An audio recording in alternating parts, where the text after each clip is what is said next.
So I've owned this mountain bike for close to 12 years now, and every time that something does break, I kind of just troubleshoot it and fix it. The back wheel, basically, as you can see, everything's nice and tight. You got a 15 mil here and another 15 mil over here. You take those out and the wheel comes off.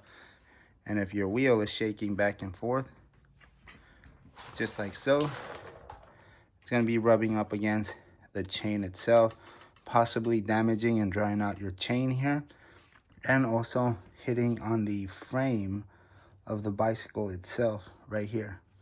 So it's pretty pronounced right there, the shaking and the vibration of the actual wheel itself. So I'm going to take this out, and also on the inside you have bearings, so I'll be taking that apart as well and cleaning it, putting it all back together. But the first thing is you identify your problem. For me, it's this actual wheel itself, and once I figure out what's wrong on the inside of this, then I'll be able to put it all back together and call it a day, and then take it out for another spin, because that's what these are for. Utilize your bike, go out and do a whole bunch of bike rides. But if it's broken, it's definitely not gonna move. Gotta fix it. The first thing I'm gonna do is just flip the actual bike backwards, upside down, so I can actually take the wheel. It takes two 15 millimeters on each side, and it's really easy to take these apart. I do like those. Basically, I loosened up this side and the other side, and I also, the brakes, in order for me not to release anything from the actual brakes and move the tire out, I just took out the valve stem, and the tire completely just comes out. Easily able to pull this out. Now I can inspect this guy, which sure does have a lot of play right there. So what I did is I removed the actual freewheel. I got a specialty tool. I go ahead and take that freewheel apart. I go ahead and take the drive shaft. The hub itself is extremely damaged, so I'm definitely going to throw this hub away. But just because of this hub being bad, I'm definitely still going to check out the actual bearings and everything. So when I take out this portion of the freewheel and pull out the bearings, the actual bearing cage is completely exploded.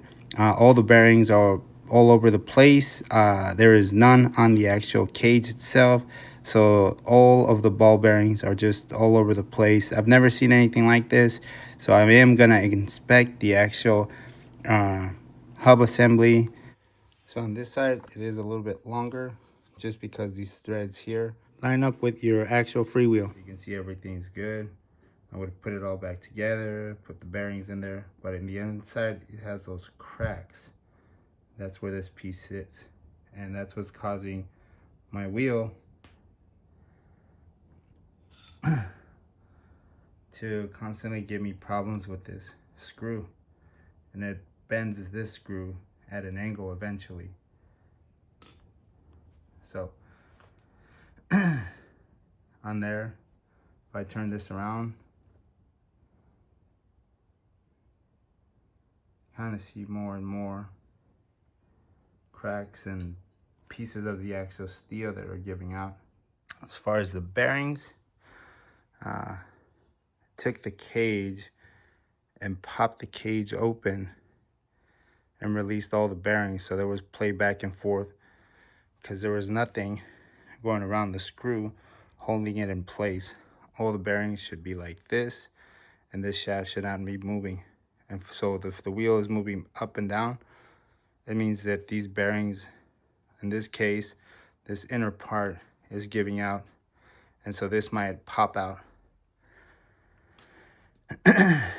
So yeah, I'll try to find the other bearing, kind of keep it as an emergency wheel and have it on the side.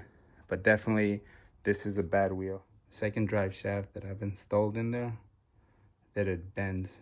This one was really bent and damaged this.